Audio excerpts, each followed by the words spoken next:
Kami di sini akan mempersembahkan sebuah drama yang berjudul Virus COVID-19 Melanda di Indonesia.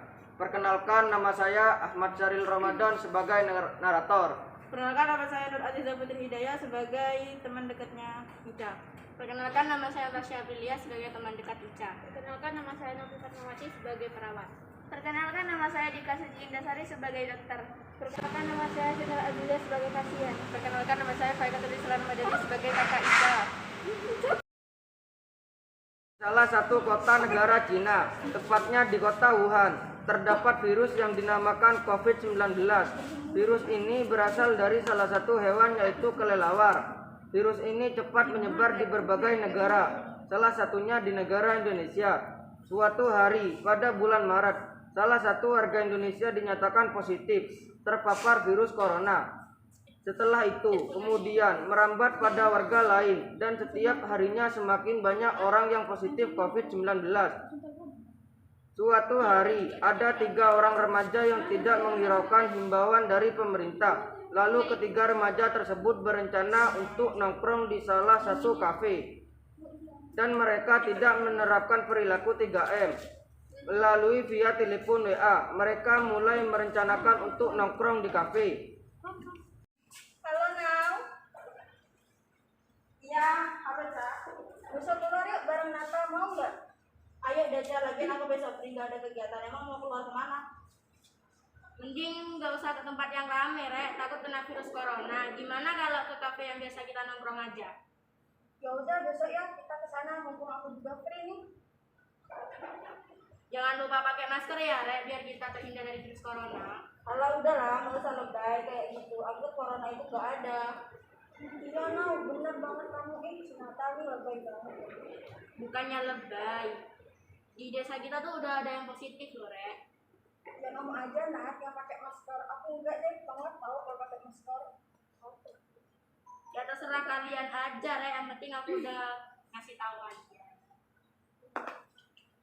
Ya udah, sampai ketemu besok ya Rek. Ingat jangan sampai gak jadi besok. Iya Cak, pasti jadi kok, tenang aja. Iya, Cak, aku ikut kok.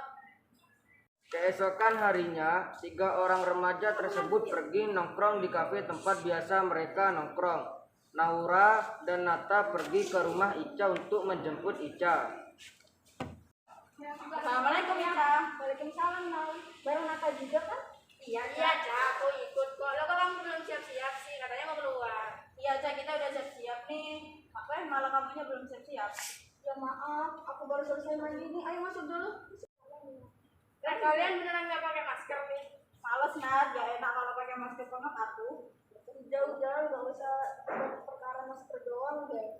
Mending kita berangkat aja kebun malam nih. Cus!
Ya ketemu Mbak, ada yang bisa saya bantu?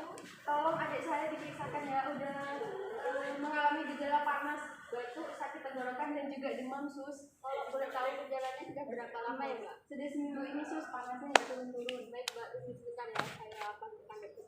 Oke sus. 3.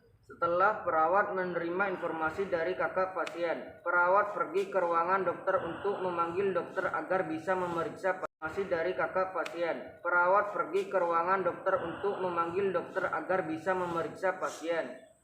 Silakan berbaring Mas. Bagian mana yang sakit? Kadang-kadang saya suka sesak dong. Terus tenggorokan saya juga sakit. Saya ambil sampel darahnya dulu ya, dia bukan di laboratorium.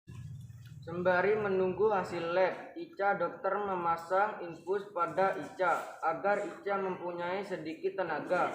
Dokter memberi sampel darah Ica kepada perawat agar segera dibawa ke lab untuk diperiksa di lab. Di lain tempat, Nata dan Naura baru mendengar kabar tentang Ica yang baru-baru ini dilarikan ke rumah sakit. Nah, kamu dengar berita tentang Ica nggak? Enggak, Nat, emang kenapa Ica? Aku dengar Ica masuk rumah sakit karena sakit katanya. Iya toh, kasihan ya Ica, padahal baru kemarin kita nongkrong. Iya nah, kasihan ya udahlah kita doain aja semoga dia biar cepat sembuh. Iya Nat. Tidak lama kemudian, hasil lab keluar. Perawat pun membawa hasil lab kepada dokter. Dokter menyuruh perawat untuk memanggil keluarga pasien dan dibawa ke ruangan dokter. Kakak dari pasien Ica merasa khawatir oleh hasil lab. Permisi dengan keluarga Ibu. Iya, saya kakaknya Sus. Mari ikut saya ke ruang dokter karena ada yang ingin. Baik Sus, sebentar ya Dek. Kemudian perawat dan keluarga pasien menuju ruangan dokter untuk mengetahui lebih lanjut keadaan adiknya tersebut. Yuk. Dengan keluarga pasien, Iya dok, saya kakaknya. ini hasil lab beberapa jam yang lalu yang diantar dan juga dicek ke laboratorium. Dengan yang sudah dicek di laboratorium. Dengan gejala pasien yang diderita dan sampel darah yang kami bawa ke lab barusan, hasilnya menunjukkan bahwa pasien kami menyatakan positif COVID-19 dan pasien harus diisolasi atau dirawat di rumah sakit sampai keadaan pasien benar-benar membaik. Jika benar begitu, saya pasrahkan saja kepada dokter untuk menangani kasus tersebut. Baik. Beberapa minggu kemudian, pasien yang bernama Ica dinyatakan negatif COVID-19 atau sudah sembuh. Selang beberapa minggu kemudian, pemerintah menurunkan peraturan baru yaitu PSBB atau warga Indonesia diminta mengisolasi diri secara mandiri di rumah selama 14 hari. Selain itu, pemerintah juga menghimbau agar tidak keluar rumah terlebih dahulu jika bukan karena urusan yang sangat penting, dan jangan lupa menerapkan 3M. Pesan moral dari kutipan cerita di atas: jangan pernah mengabaikan himbauan atau peraturan yang telah dibuat oleh pemerintah. Tetap terapkan 3M jika ingin keluar rumah. Jadikan 3M sebagai upaya memutus mata rantai corona. 3M sendiri adalah Memakai masker, mencuci tangan, dan menjaga jarak.